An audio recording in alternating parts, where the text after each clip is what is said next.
क्या आप जानते हैं कि महाराणा प्रताप के सामने मुगलों की हालत खराब हो जाती थी। आखिर क्या रीज़न था कि महाराणा की परछाई के आसपास भी भटकने से मुगलों की फटती थी। आखिर महाराणा प्रताप से क्यों डरते थे मुगल। अब सवाल पूछा है तो जवाब भी मिलेगा, लेकिन उसके लिए आपको वीडियो को लास्ट तक देखना होगा। दोस्तों, स्वागत है आपका एक और नई इंटरेस्टिंग और इंफॉर्मेटिव वीडियो में।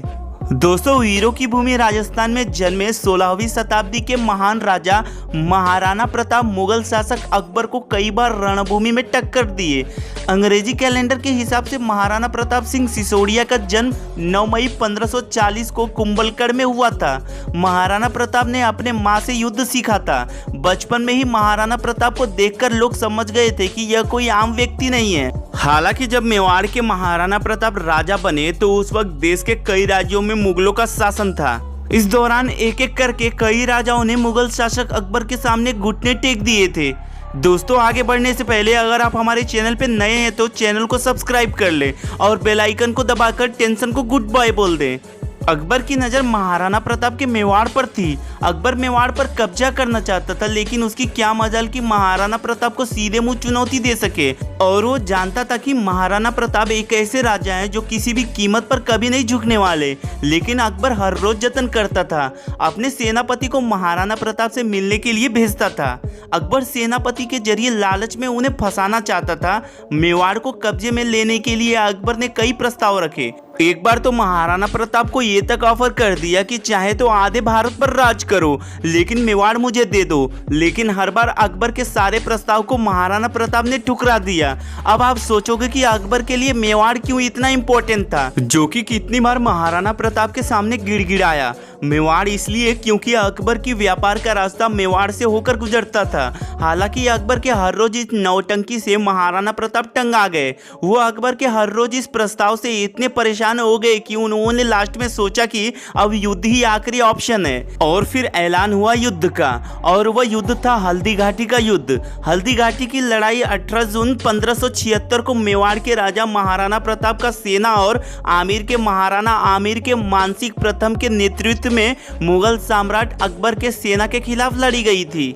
आपको जानकर हैरानी होगी कि मैदान में अकबर के 80,000 से भी ज्यादा सैनिक थे और महाराणा प्रताप के लगभग 16,000। असल में हल्दी घाटी अरावली पर्वतमाला का एक क्षेत्र है जो राजस्थान में राजसमंद और पाली जिलों को जोड़ता है। यहाँ पाई जाने वाली पीली मिट्टी की वजह से इसका नाम हल्दी घाटी है। लेकिन असल में जो मुख्य लड़ाई थी वो यहाँ से 4 किलोमीटर दूर रक्तलाई में हुई थी। इसलिए रक्तलाई का काफी ऐतिहासिक महत्व है, क्योंकि हल्दी घाटी में मौजूद हर जगह हर एक कोने के बारे में महाराणा प्रताप को अच्छे से मालूम था। वो इस जगह से पूरी तरह से वाकिफ थे, लेकिन अकबर की सेना इस जगह से बिल्कुल अनजान थी। और यही वजह था कि महाराणा प्रताप की सेना ने अकबर की विशाल सेना को बुरी तरह से रौंद दिया। 12 सालों के लंबे संघर्ष के बाद भी महाराणा प्रताप के अधीन नहीं आए। सपने में भी पसीना पसीना हो जाता था अकबर इतना डर गया था कि खासकर महाराणा प्रताप के युद्ध कौशल को देखकर वो अपने सपने में भी उनके नाम से चौंक जाता था और पसीना पसीना हो जाता था। लेकिन दोस्तों, एक और शूरवीर है जिनके जिक्र के बिना हल्दी घाटी की लड़ाई की कहानी अधूरी मानी जाएगी, और वो और कोई नहीं है बल्कि महाराणा प्रताप का सबसे प्रिय घोड़ा है जिसका नाम चेतक था। माना जाता है कि चेतक बहुत ही समझदार और वीर घोड़ा था। हल्दी घाटी के युद्ध में मुगल सेना से महाराणा प्रताप की जान की रक्षा के लिए चेतक 25 फीट गहरे दरिया से कूद गया था। कहा जाता है कि महाराणा प्रताप और चेतक के बीच एक गहरा संबंध था। वास्तव में देखा जाए तो महाराणा प्रताप भी चेतक को बहुत चाहते थे। वो केवल ईमानदारी और फुर्तीला ही नहीं बल्कि निडर और शक्तिशाली भी था।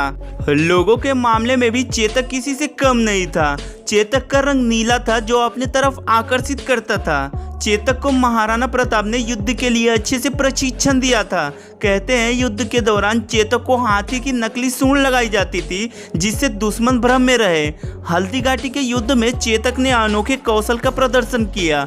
हल्दी घाटी का वो चित्र आप सबने देखा होगा जिसमें चेतक ने राजा मानसिंह के हाथी के मस्तिष्क पर अपनी टांग रख दी थी।